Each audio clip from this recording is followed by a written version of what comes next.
Sejam bem-vindos à segunda parte do quarto episódio do One on One by Hoopers, com um convidado muito especial, Pedro Miguel, um dos melhores, se não o melhor, para mim é o melhor base da história do basquete português.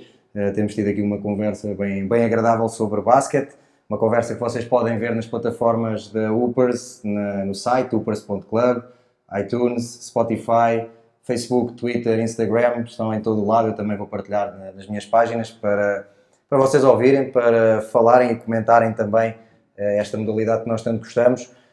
Pedro, temos estado a falar do teu percurso nos clubes, o teu percurso no Vasco da Gama, no Porto, no Benfica. Há também a seleção. E como é que é representar a seleção?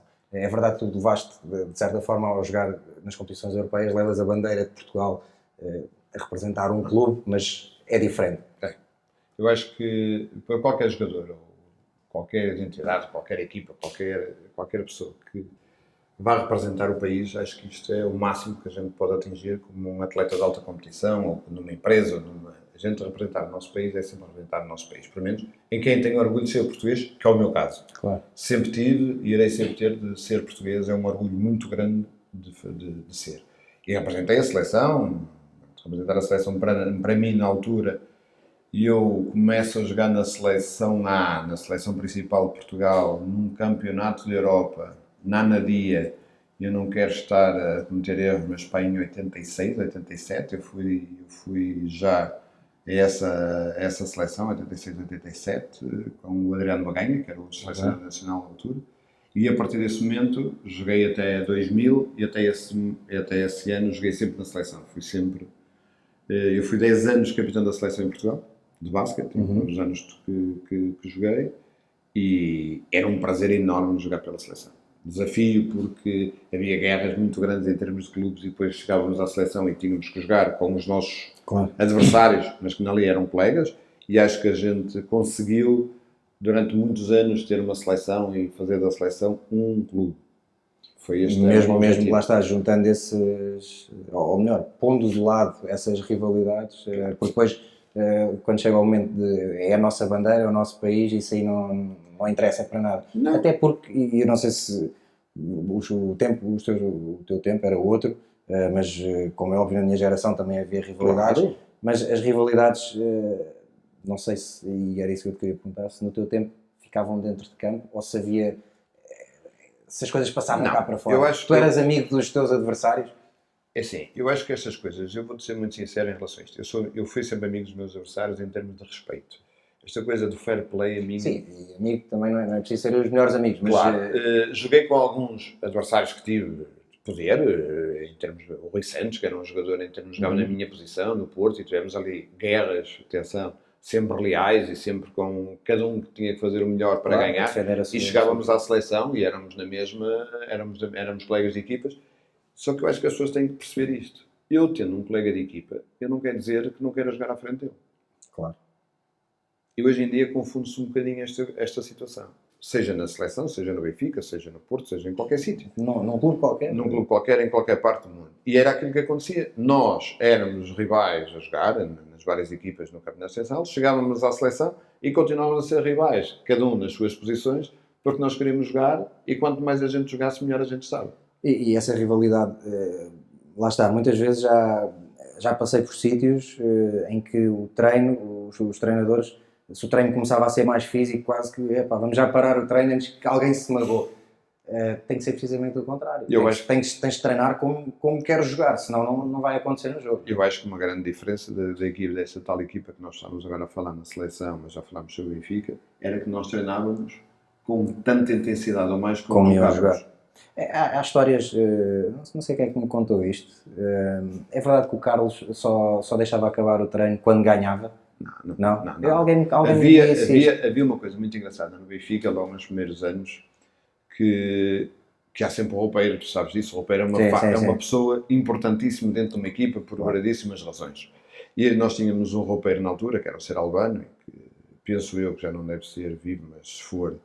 Era uma pessoa que, com o seu trabalho, com muito respeito, que havia uma situação dentro do balneário que se chamava o jogo da Laranjina C. E estamos a falar de Laranjina C, que era uma bebida que na altura havia, que agora já não há. Sim. E então a gente costumava dizer que quem perdesse no jogo, no treino, e havia equipas equilibradas, pagava a laranja C no balneário. Eu posso dizer que o beber essa laranjina C ou não beber, às vezes gostava mais do que perder alguns jogos no Campeonato Nacional. Tal era, lá está, a intensidade. Tal era a intensidade e aquela parte do balneário. Exato, ou seja, não é pela a laranjina C era o motivo, podia ser uma garrafa de água ou outra coisa qualquer, mas sim, eu percebo. E o beber, né? O teres a laranjina C ao pé de ti, beberes devagarinho, os olhar para os outros, que perderam, é essa parte, é isso que nos fazia isto. E a gente tinha essa intensidade. Na seleção, a gente conseguiu criar, na altura, com todo o esforço de todas, algumas condições para que a seleção tivesse a possibilidade de reunir. Na altura, o que é que a gente conseguia fazer? Jogámos contra grandes equipas, jogámos contra grandes seleções. Petrovic, a gente jogou na seleção da Croácia contra o Petrovic. Estamos a falar, se calhar, de um dos melhores jogadores, se não o melhor jogador europeu. Sim. Não estou agora com o Zonkic, mas o Petrovic... Sim, o Petrovic há de ser sempre a infelicidade da carreira ser demasiado curta e não podermos olhar para uma carreira longa e brilhante. E já no foi sítio curta onde... e brilhante. Mas... e já no sítio, se calhar, em termos de sequência, era muito mais visual do que tinha sido até aquele momento, né? Porque tinha chegado à NBA. Mas nós conseguimos jogar contra essas equipas e acho que foi importante. Depois Portugal continuou, e onde vocês jogaram, a vossa geração, e que tiveram também resultados muito engraçados. Mas numa conversa que nós estamos a ter aqui em off, há um torneio que a gente vamos fazer na descoberta, nos 500 anos da descoberta do Brasil. E nós jogamos.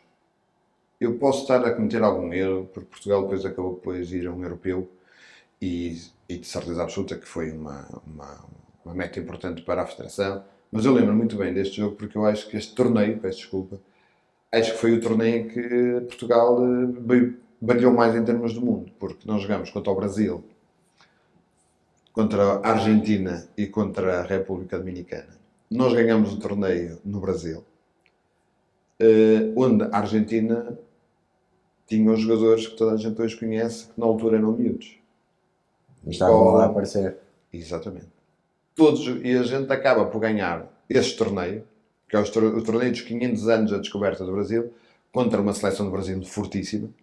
Posso dizer que a gente ganha ao Brasil e ganha a Argentina e ganhamos o torneio, e passado uma semana fomos jogar contra o Brasil porque eles quiseram outra vez jogar contra nós. Uma desforra E levámos assim uma quantidade grande de pontos por essa razão. Mas acho que é um momento grande que também, como estava a falar do Real Madrid-Benfica, onde é um momento em que esse torneio, na minha opinião, até aquela altura, e a ida de Portugal ao europeu, acaba por ser um momento marcante porque estamos a falar de jogadores de nível da NBA que acabaram por estar ali. Mas a seleção era, na minha opinião, é um marco na carreira de qualquer jogador. É aquele momento é quase um clichê, mas é mesmo verdade. Claro. Quando se está ali a ouvir o hino e a ver a nossa bandeira, mexe com tudo. E a emoção tem que fazer... Mexe com uma pessoa que está na bancada a ver, quanto mais quem está lá dentro a sentir, não é? Isso é verdade. E isto é importante. E passei muitos anos a jogar na seleção, felizmente, com vários treinadores e com várias pessoas e com um único presidente, acho que foi o Mário, não, estou a mentir, foi o Mário depois, mas antes era o General Hugo dos Santos, eu quando fui à seleção ainda era o General Hugo dos Santos, depois é que entrou o Mário, e por isso, acho que é um momento histórico para qualquer jogador a representar a seleção nacional. E chega um ponto em que acabas a tua carreira, no ano 2000. E ainda ficaste ligado ao basquete? Fica ligado, sim.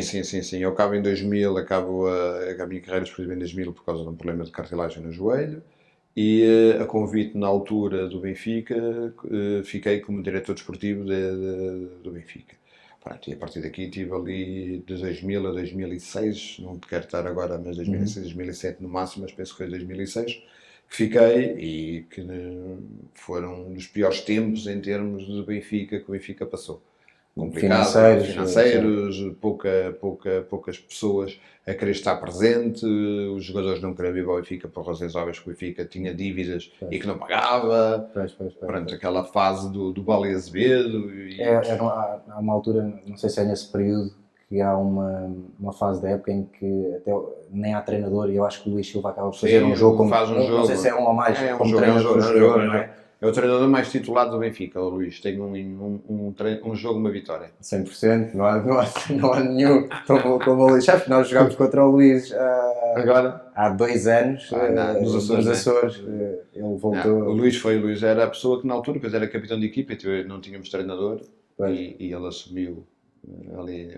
Também é daquelas pessoas que acabou por marcar muito. Joguei um ano com ele, tive o prazer de jogar um ano com ele, que foi o último ano dele, que foi no Queluz, e foi o meu primeiro ano como profissional. E ele é uma pessoa especial também. O Luís é uma pessoa de.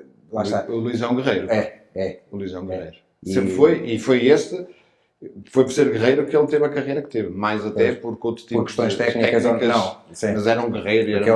Aquele lançamento com a paradinha, aquilo só mesmo uma pessoa com mas, muita vontade para lançar assim consegue fazer. Mas dava-lhe charme, como a gente dizia, dá-te charme. E quais é que são os principais desafios de sair do campo, digamos assim, enquanto jogador e ficar cá fora num cargo de direção? Lá está, a mandar na estrutura e às vezes olhares para aquilo e pensares, porra, deixa-me ir lá para dentro, tira-me este gajo que eu vou entrar. Não é fácil. Os primeiros tempos foram muito complicados, mas eu acho que nós temos que arrumar muito bem a nossa cabeça no momento em que temos que nos afastar e no momento em que, porque senão vamos ver sempre daquilo que a gente foi, não aquilo que a gente quer ser. E que consegue ser na altura. Já não vais conseguir. E eu acho que consegui ter esta capacidade de perceber que, infelizmente, não poderia. E eu acabei por deixar de jogar relativamente novo. Eu deixei de jogar com 30 anos, não era? Pronto, por causa da lesão. E poderia ficar agarrado àquilo. E a parte do saudosismo. Não. Eu acho que não foi fácil. Custou-me muito porque foi um abandono obrigado. Não foi um abandono por querer. Por minha opção, mas depois acabei por ficar, acabei por ter este convite, acabei por arrumar bem aquilo que eu queria fazer e qual era aquele espaço que eu teria que dar e com muita vontade, é verdade, às vezes dizer assim, epá, deixa-me ir lá para dentro porque isto não está fácil. Claro. Mas manter-me sempre fora deste tipo de ideia, até porque os treinadores que passaram no Benfica sabem disto. Nunca foi o meu objetivo ser treinador. Eu nunca tive esse objetivo. Ia chegar lá também. Não, nunca tive esse objetivo e as pessoas que lá estavam sabiam que podiam estar a trabalhar porque eu nunca iria me meter no trabalho das pessoas. As pessoas faziam muitas perguntas, gostavam muito que eu opinasse sobre as coisas e eu faria. E é normal, claro. E fazia quando as pessoas me pediam opinião e tiveram sempre esta abertura, mas nunca foi um objetivo, nem nunca se sentiram inseguras por eu estar ao lado deles. Pois. E isso em qualquer equipa, lá está, e aqui falando de uma estrutura inteira como uma equipa, cada um tem que saber os seus papéis. Os papéis têm que estar bem definidos e tu falavas há pouco, quando falávamos da nossa equipa no Benfica, cada um sabia perfeitamente o seu papel na equipa e isso é essencial para... É isso mesmo. E para que a Caixa de Sucesso? Claro, ninguém passar por cima de ninguém. Não, e isso foi notório durante os tempos do Benfica, foram tempos difíceis, tempos em que o Benfica... Eu não sei como é que o Benfica não acabou. Com o esforço de algumas pessoas, meu e de outras pessoas que faziam parte, mas não foi fácil a sobrevivência do Benfica. Ainda bem que a gente o conseguiu. Porque senão, se o Benfica tinha acabado, não ia ser fácil voltar a ter esta capacidade. Mas depois também houve aqui uma alteração, que foi com a entrada do Luís, do presidente do Benfica, que tem uma relação muito próxima com ele, mas unicamente de amizade. Mas o Luís veio Luís Filipe veio dar ali uma volta muito positiva a toda a estrutura e às estruturas das modalidades, não só do basquete é aquilo que nos une, mas em termos do Benfica ele veio trazer ali uma chama diferente que aquilo que era.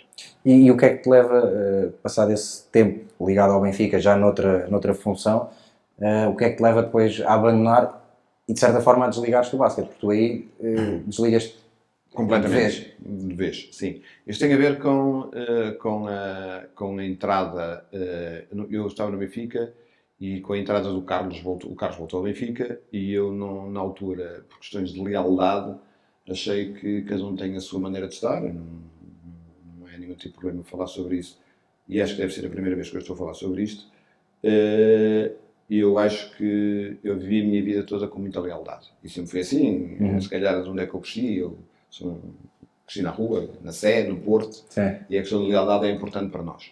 E acho que a pessoa na altura não foi tão leal como eu achava que a pessoa era. Portanto, é que foi meu colega de equipa durante 10 anos. E então a minha decisão foi sair. Eu pus a minha carta de demissão à direção.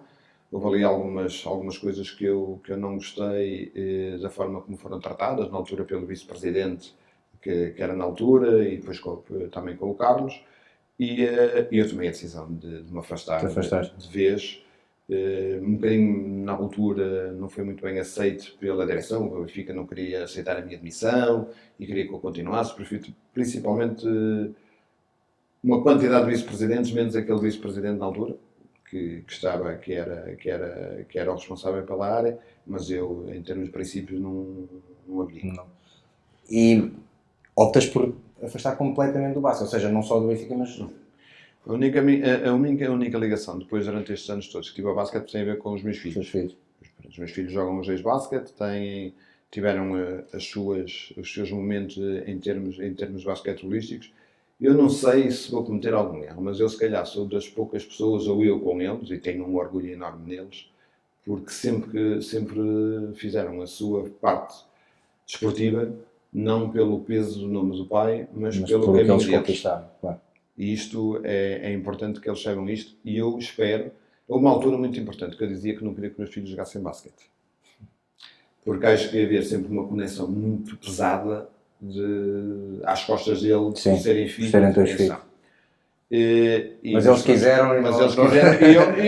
Não me opus. Eles, quando tomaram ação, portanto, é que o João, o mais velho, começou a jogar futebol e numa altura quis ir para o basquete, eu nunca me opus e eles se fizeram o caminho. Mas o caminho deles é trilhado pelo sucesso deles, e tem muito, mas pelo trabalho que eles fizeram e não por outro tipo de situações que podem pensar ou deixar de pensar. E a minha ligação ao basquete é cortar com tudo que tivesse a ver com isto, porque não ia continuar a viver um sonho, porque se me disserem assim, gostavas de continuar ligado ao basquete, agora não, mas na altura gostava. Porque foi a minha vida, claro. E pronto, e houveram situações menos boas. E a minha ligação foi ver os jogos dos meus filhos, e continuei, e continuo, cada vez que posso, sabes disso, porque também já estive os jogos, quando jogaste, eu iria ver os jogos sempre possíveis. A minha vida tomou outro rumo, fui fazer outras coisas para outro país, neste caso tem a ver com Angola, com pessoas que me são chegadas, que é o Zé Carlos Guimarães, que é como um irmão para mim, e pronto, a minha vida tomou outra perspectiva. Não era aquela que eu pensava, mas foi aquela que foi possível na altura. E agarraste? E agarrei-a, claro. E felizmente as coisas correm bem. E em relação a Angola, há muita gente que diz mal de Angola, por razões que cada um sabe de si, mas eu nunca irei dizer mal de Angola. Foi um país onde me acolheu, e na altura menos boa da minha vida, que me suportou e que consigo hoje em dia ter uma empresa, trabalhar, ser respeitado, num país que toda a gente diz o que diz, mas eu tenho um grande carinho, um grande respeito pelo país. E antes de voltarmos aqui a falar de basquete e de outras coisas que eu te quero perguntar, tocaste aí num ponto que eu acho interessante reforçar, e já falámos aqui noutros episódios.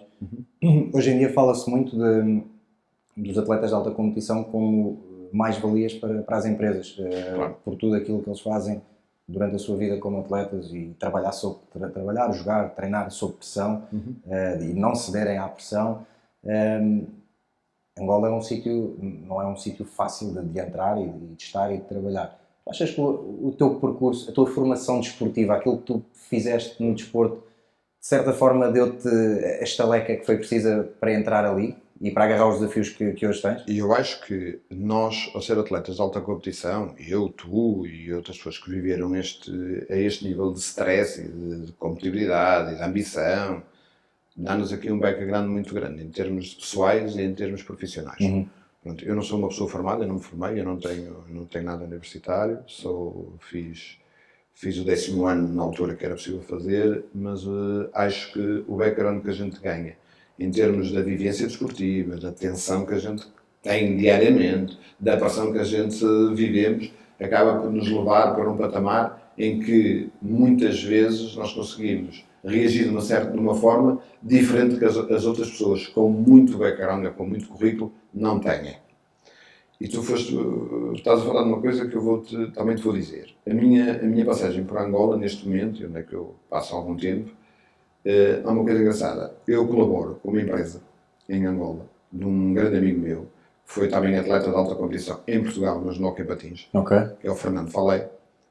que foi guarda-redes do Hockey Patins e é o treinador da seleção de Angola do Hockey Patins. Ok. Ele é português, ele jogou muitos anos em Portugal. Ele tem uma empresa que faz área da formação. Faz workshop, faz team buildings, pronto. Para que eu, cada vez que estou em Angola, eu trabalho com muito prazer e colaboro com essa empresa e nós já fazemos, eu não te quero estar esta empresa chamada Formex, já fez team buildings em Angola a mais de 1000 pessoas. Ok. Estamos a falar de grandes empresas, da Unitel, da Chevron, da Sim, ExxonMobil, e eu participo em todos os team buildings que posso, quando estou lá. Por isso, isto a mim, em termos, e é aquilo que ele me pediu, foi para eu passar o meu know-how em termos dessa pressão para as empresas. E algumas vezes conto a minha história, porque as pessoas até são elas próprias que me pedem para eu contar a minha história, mas a gente trabalhamos muito a parte da comunicação, a parte da liderança, a parte de ouvir, a parte de tudo que tem Trabalhar em equipa. É isso que eu dizer. O trabalhar em equipa é muito importante porque quando estamos a falar de empresas com um nível, há empresas em Angola muito importantes e com grande capacidade. E isto, nós fazemos esta formação e é isso que nos pedem. Trabalhar sob pressão, liderar as pessoas, obrigá-las a trabalhar em equipa, ouvirem os outros, respeitarem os outros. Isto é uma das partes que eu faço em Angola. Estamos agora a falar daquilo que me deu a minha vida em termos esportiva. Também me está a dar agora para outra área, que não é a minha, não é nada. Eu tenho uma empresa que tem a ver com infraestruturas esportivas e faço mas lá está, o desporto deu-te essa capacidade de falar de temas que se aplicam perfeitamente no mundo empresarial. Exatamente, foi por isso que eu te falei nisso, porque tu levaste isto para o mundo empresarial. E diz-me uma coisa, Pedro, achas que, e voltando aqui àquilo que o Benfica e a tua equipa no Benfica fez na Europa, e a exposição que esses feitos podiam ter, e voltando aqui agora para o nosso basquete, tu achas que ainda hoje o basquete português podia estar a retirar lucros, isto é, a nível de visibilidade? Tu achas que aquilo que vocês fizeram foi suficientemente comunicado e utilizado até para fazer do basquete uma modalidade que, na minha opinião, podia hoje ser muito maior em termos de expressão em Portugal? E estou a falar de expressão em termos de praticantes, de equipas, de adeptos. Achas que podia ter sido muito melhor aproveitado? Eu acho que faz todo sentido o que estás agora a perguntar e eu acho que se calhar a gente temos aqui dois caminhos que posso olhar para eles de formas diferentes. Eu acho que na altura, se calhar as ferramentas existentes não permitiram se calhar que este feito, vamos lhe chamar assim, fosse tão dinamizado como se fosse hoje.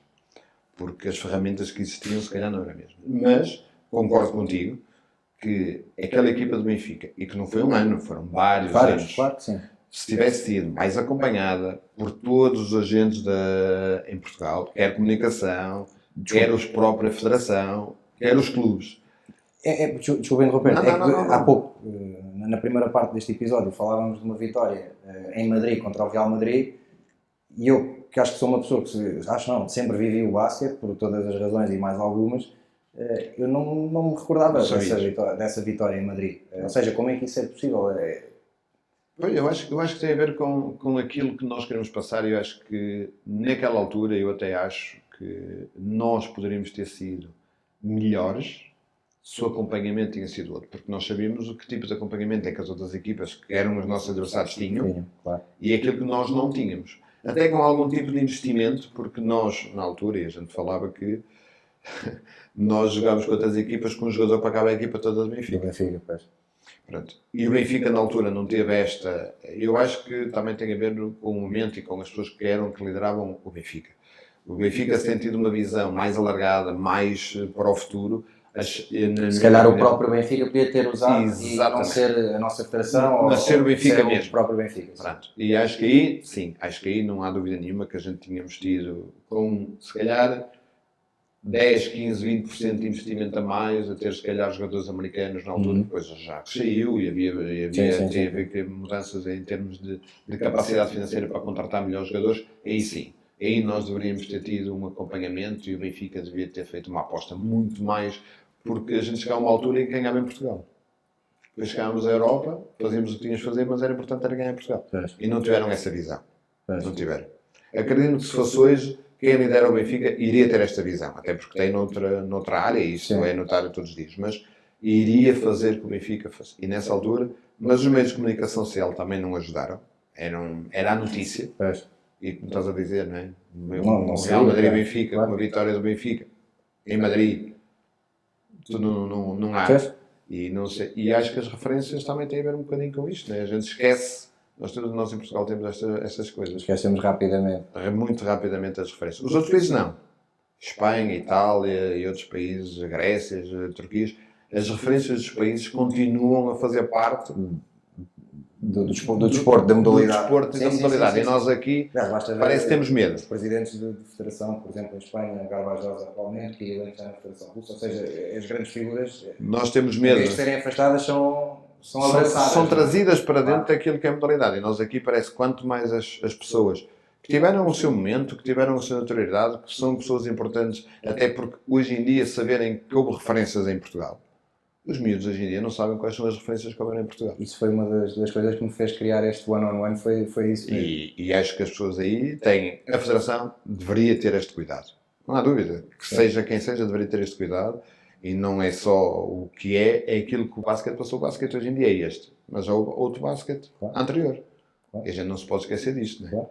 E acho que é bom a gente esquecer disso, porque assim as pessoas são aquelas que são faladas, são sempre as mesmas. Quando houveram outras referências, se calhar mais importantes que aquelas que são faladas. E quem lidera o basquete, se calhar tem que perceber que esta liderança tem que ser um bocadinho mais alargada. E parece que não querem. Acho eu, por aquilo que fazem, parece que não querem. Pedro, agarrando naquilo que estavas a dizer, de facto, parece que as pessoas que deviam estar dentro da modalidade não estão. E lá está, há os exemplos lá de fora, mas olhando para o que se faz em Portugal, há outras modalidades neste momento a crescer, a nível de seleções. O handball está a crescer, o vôlei está a crescer. O futsal está a crescer. O próprio hóquei parece não, é está, campeão do mundo, exatamente. O que é que se está a passar? Então, porquê é que nós não estamos a conseguir acompanhar este crescimento? Eu acho que isto tem a ver com uma questão estrutural que nós, durante muitos anos, andámos a esquecer do que era importante em termos do basquete, que era formar jogadores. E como é lógico, há pessoas, e não estou, se calhar, só a falar por mim, estou a falar por uma quantidade grande de pessoas que têm uma vivência muito grande, uma experiência muito grande, que podiam perfeitamente não ser estorvos para as pessoas, mas sim uma ajuda para que as pessoas possam ter melhor, e que não permite que o basquete seja a modalidade, tínhamos condições para fazer isto, a modalidade que sempre foi uma referência em termos das modalidades. Porque eu não acredito em modalidades amadoras, como toda a gente fala. São as modalidades. E o basquete, a certa altura, a seguir ao futebol, era o basquete. Era o basquete. Hoje em dia, se calhar não é. Não tenho estes dados estatísticos que é uma coisa que também me faz um bocado de impressão, tem a ver com a parte estatística. Eu nunca liguei muito à estatística, nunca fui um jogador de estatística. Hoje em dia há muita gente... Eu posso dizer que em termos estatísticos, assistências era tipo à barda que tu fazias, mandavas os teus tirinhos também. Sim, se queres falar de estatísticas, eu tenho aqui algumas... Mas nunca fui um jogador dessa, e até me mete um bocado de confusão quando a gente consegue medir situações, ou jogadores, ou posições, muito pela estatística. É lógico que ajuda, mas não é isso. Agora, em termos de que estavas a falar em relação à Federação, acho que a Federação poderia fazer muito mais pela modalidade nos últimos, se calhar, não quero estar a tomar exageros, mas se calhar 6, 7 anos, ou se calhar até já mais. Estamos a falar de um núcleo muito fechado de pessoas que, por alguma razão, não querem abrir esta arca.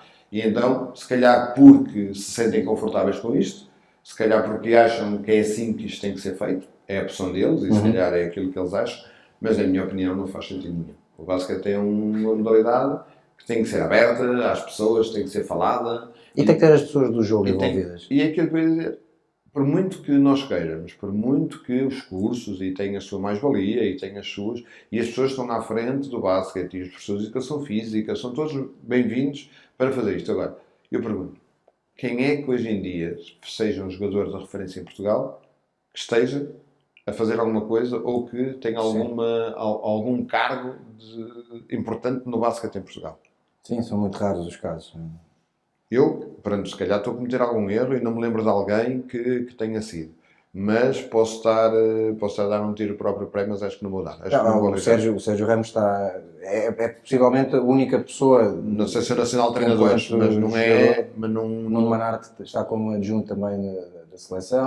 Pronto. Mas sim, são poucas as referências. Mas nem estou a falar de treinadores, eu estou a falar de pessoas que possam liderar o basquete e que possam levar o basquete para outro patamar. Estamos a falar de pessoas que são contratadas e são treinadores, com as suas mais-valias, para tomarem as decisões em termos de jogo, em termos de treino, em termos de escolha, por muitas vezes que a gente concorda ou não concorda com elas. Certo.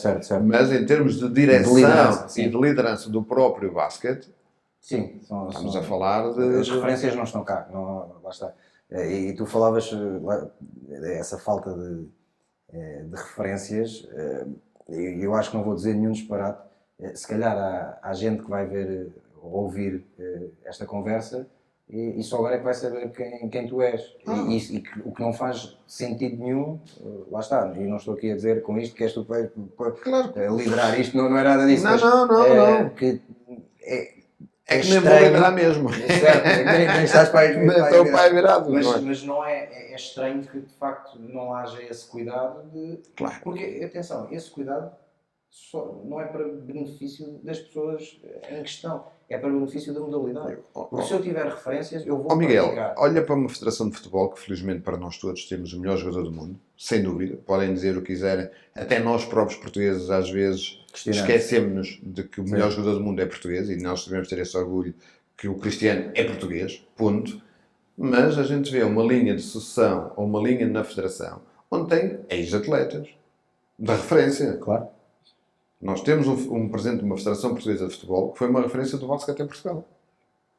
Que é o Fernando Gomes. Que foi jogador do Porto, que foi um jogador de referência na altura dele. Com isso. Temos o João Pinto, que é vice-presidente da Federação de Futebol, que foi uma referência em Portugal. Temos o Humberto Coelho, temos o Pauleta. E pronto, o que é que nós temos no basquete? Pois. Há pouco falavas de... Agora, olhando mais para a formação em si, para talento. Há pouco falavas sobre a questão da formação e eu sei que acompanhas alguns jogos de formação por causa dos teus filhos. Bem, o João já não claro, nem o João, mas acompanhei durante os últimos anos. Exatamente. Tu olhas para a formação e para já vês jogadores com talento para virem no futuro a ser referências do nosso basquete e, por outro lado, achas que o trabalho de formação está a ser feito no sentido de formar ou de ganhar, sem estar a pensar naquilo que é mais importante, que é ganhar no futuro? É assim, em termos... é verdade que eu acompanho muito o jogo e acompanhei as duas gerações, quer o Ricardo, o meu filho mais novo, quer o João, que é o meu filho mais velho. E são duas gerações diferentes, a diferença de 4 anos, e eu acompanhei as duas gerações em termos porque fiz esse acompanhamento. Que eu acho que há miúdos com talento, eu acho. Eu acho que hoje em dia os miúdos são maiores, são mais fortes, são mais ágeis, mas não têm tanto basquete. Eu acho que se não tem tanto basquete, alguma coisa aqui está mal. É quem ensina o basquete. Claro. Não podemos andar aqui, continuar a meter a cabeça dentro da areia, a dizer que nós estamos a fazer a melhor formação do mundo, quando só somos maiores, somos mais fortes, mais bem alimentados, temos melhores condições. Temos melhores condições, em termos de treino, temos ajudas de conhecimento. Os jogadores têm que ser melhores. Alguma coisa aqui não está a bater certo. Se não são melhores, alguém não está a fazer que eles não evoluam da forma como eu acho que poderiam evoluir. Mas há talento. Mas quem? Eu não sou culpado. Ponto. Tu não és culpado, também não estás... Agora, a formação que os clubes fazem, e tu bateste no ponto que é, eles formam os jogadores ou querem ganhar campeonatos ou querem ganhar jogos. É isto que as pessoas têm que pensar. Eu acho que... Eu vou dar um exemplo que foi... Eu tive um treinador de formação no Vasco da Gama que até hoje nunca me esqueci daquele treinador. Eu pergunto, se estes miúdos hoje em dia, quando chegarem ao fim da carreira deles, seja e vão ser advogados ou arquitetos, se vão lembrar quem foi o treinador da formação deles. Até que ponto é que essa pessoa marcou, exatamente? A mim marcou-me, porque me ensinou. Ensinou-me em termos basquetebolistas, ensinou-me em termos de comportamento, ensinou-me em termos de maneira de... Ensinou-me uma quantidade de valências que ainda hoje fazem parte do meu dia-a-dia. E eu pergunto, será que estes treinadores que estão na formação, que têm essa responsabilidade, e não estamos só a falar de basquete? Sim. Formação pessoal. estamos só a falar do basquete, têm esta capacidade, se me dizerem assim, mas não pagam. É porque pagam pouco. Então altera-se a situação. Os treinadores, e tu conheces o basquete muito melhor do que eu em termos dos Estados Unidos. Os treinadores de grande reputação nos Estados Unidos não são da NBA. São no sítio onde os jogadores são formados. Onde se formam, exato. Pois, é talvez um salto que temos que dar aqui, que é... Eu acho que é importante nós pensarmos bem nisto e olharmos para este momento e dizer assim, as outras modalidades estão melhores que nós. E estão. Têm mais sucesso, têm capacidade, estão a trabalhar se calhar de uma forma diferente e nós estamos a ser ultrapassados. E estamos a viver de quê? Nós não podemos continuar a viver a dizer que fomos bons em 90. Claro, queremos ser bons agora. E as condições são diferentes. Porquê é que a gente não altera este paradigma? Porquê? Se calhar tem a ver com quem treina. Pois. Se calhar tem a ver com quem treina. Por muito que as pessoas possam ficar chocadas comigo, não, tem a ver com quem treina. E nós estamos aqui a conversar sobre basquete. E quem quiser ouvir, vai ouvir. E quem quiser perceber o que nós estamos aqui a conversar, vai perceber, exatamente. Vai perceber. Agora, ou as pessoas querem mudar ou as pessoas não querem mudar. As pessoas estão confortáveis com esta quinta há muitos anos. E então a quinta tem que continuar a ser aquilo que as pessoas acham. Enquanto isto não mudar, o basquete em Portugal não vai mudar. Pois.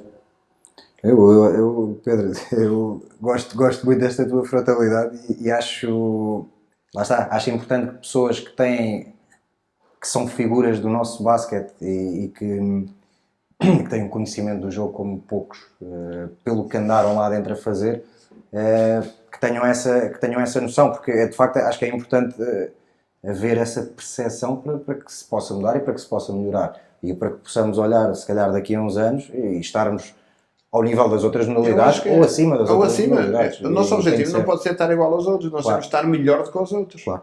Porque se nós formos uma modalidade que queira estar, e o basquete é uma modalidade mundial, o basquete não é uma modalidade europeia. Sim. O basquete é uma modalidade mundial.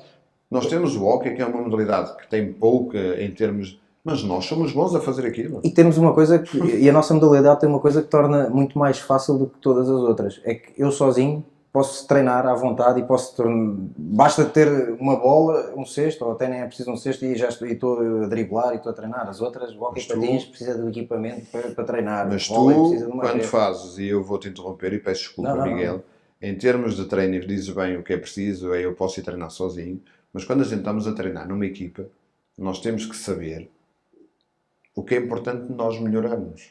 Claro, sim, sem dúvida. Sim, tem que haver alguém a guiar-nos sempre. Nós, ao sermos unicamente, e peço aquilo que eu acho, é que hoje em dia os atletas da formação, ou que nos faz a formação, estamos a falar de um jogo de basquete de computador.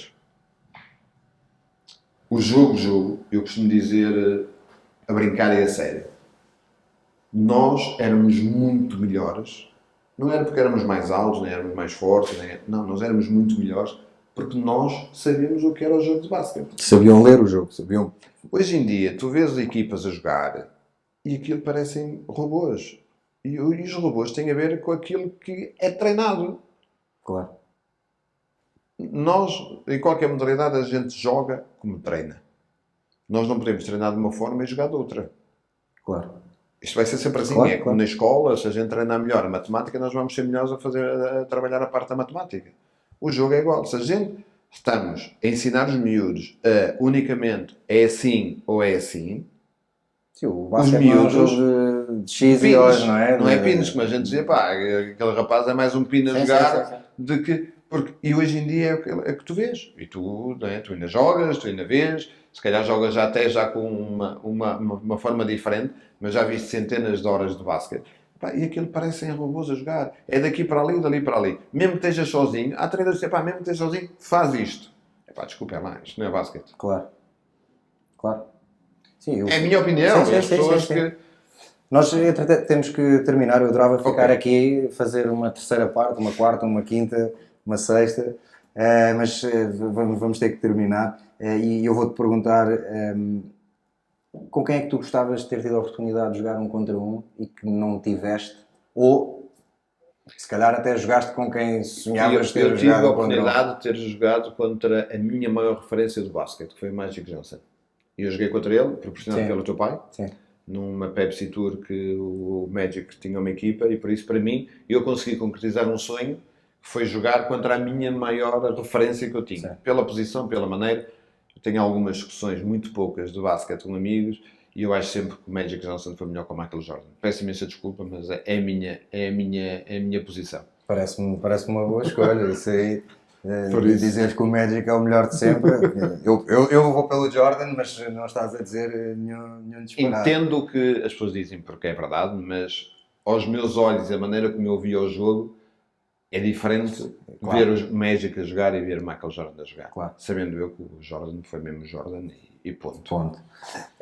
Para terminarmos, e eu gosto sempre de deixar de acabar desta maneira, porque de facto, como já disse ao longo desta conversa, o meu objetivo ao criar este one-on-one foi trazer pessoas que são referências na nossa modalidade, no basquete, e sendo uma referência, eu gosto de terminar com um conselho para quem está a começar, para quem quer ser jogador.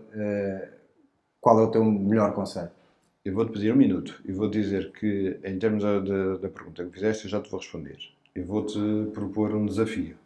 Tu és uma pessoa de desafios, já Sim, percebi. bora, vamos a isso. Tu um dia, e tens uma plataforma que estás a levar a muita gente o basquete, pensa fazer um debate com as pessoas que falem de basquete.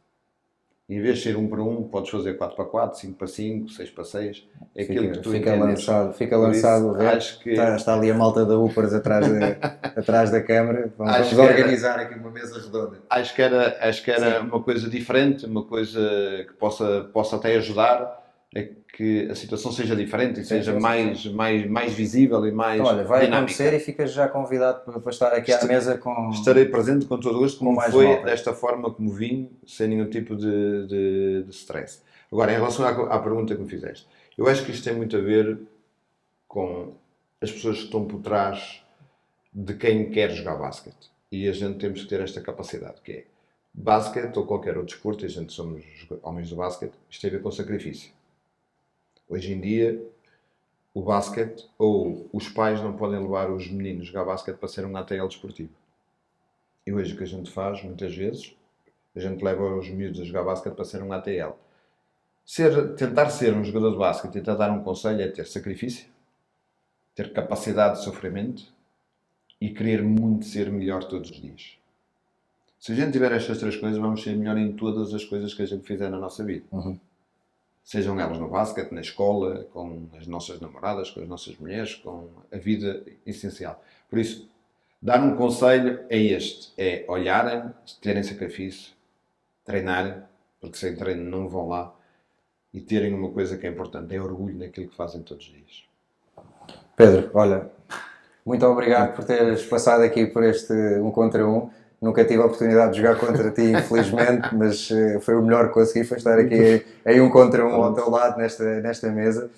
Obrigado, malta, espero que tenham gostado deste 4º episódio. Já sabem, podem encontrar este episódio no site da Upers, upers.club, podem encontrar no iTunes, no Spotify, no Facebook, Instagram e Twitter da Upers, também nas minhas páginas pessoais. Espero que tenham gostado, comentem, partilhem a vossa opinião connosco para saber também o que é que estão a achar destes one-on-one que vão acontecendo aqui com grandes referências do basquetebol português, e hoje para mim foi de facto especial, uma pessoa que foi uma das minhas maiores referências.